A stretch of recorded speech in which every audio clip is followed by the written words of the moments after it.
Ağıllı adamlar, yaxşı adamlar, bilik kitabdadır, axtarsan əgər. Kitabı sevənlər tənhalıq bilməz, elmə arxalanar, sınar, əyilməz. Kitab ışıq saçar, bir günəş kimi, kitabdır Arifin, könül həmdəmi.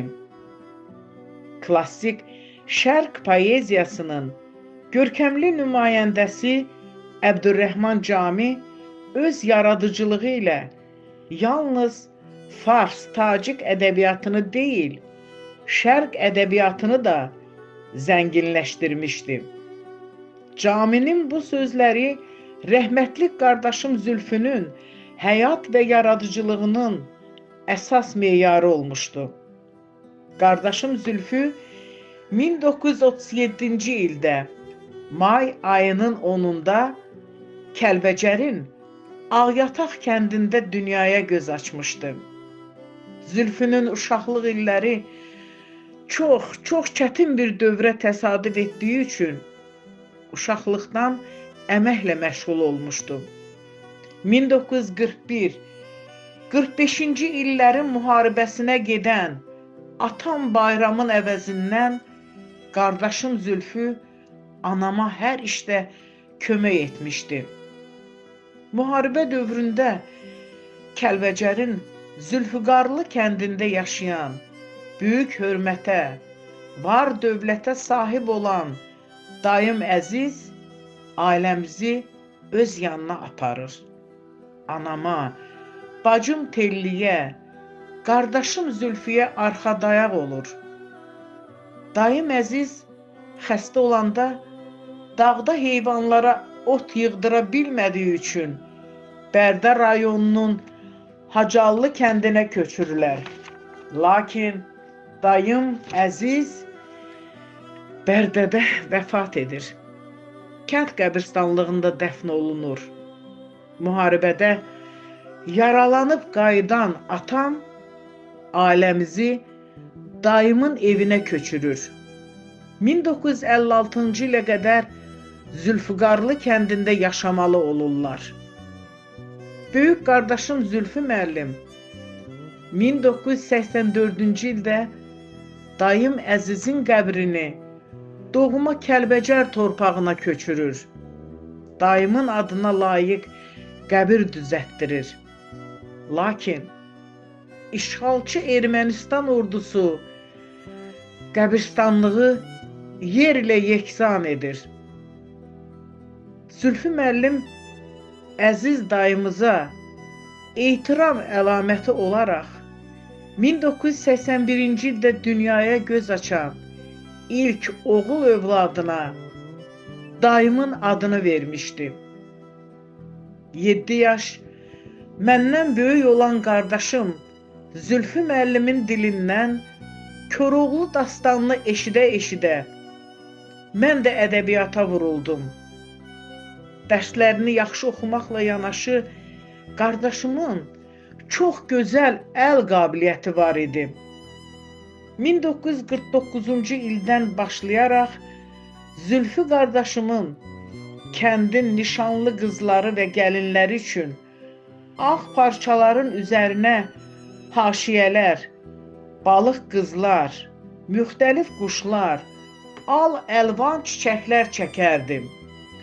Qız gəlinlərsə həmin şəkilləri böyük zövqlə, rəngli saplarla ağ parçalar üzərində tikmə tikərdilər. Əl işlərindən olan tikmələr evlərin divarlarını, masa üstlərini, çarpayı başlıqlarını gözəlliklərə qərq edərdi. Bu əl işlərini qızlar gəlin köçəndə cehiz aparardılar. Kəlbəcərin bütün kəndlərində onun rəsm əsərləri məşhur idi. Elmə, bədii ədəbiyyata, təbiətə böyük məhəbbət bəsləməsi Zülfü müəllimin Kəlbəcərə, şifahi xalq ədəbiyyatına, saza olan vurğunluğundan yaranmışdı. Zülfü müəllimin iç dünyasından qopan rəsmlərin sujeti müxtəlif mövzuları əhatə edirdi. Qardaşım gah şifahi xalq ədəbiyyatına, Koroğlu dastanına, gah da Məlik Məmməd, Mərd və Namərd nağıllarına müraciət edirdi.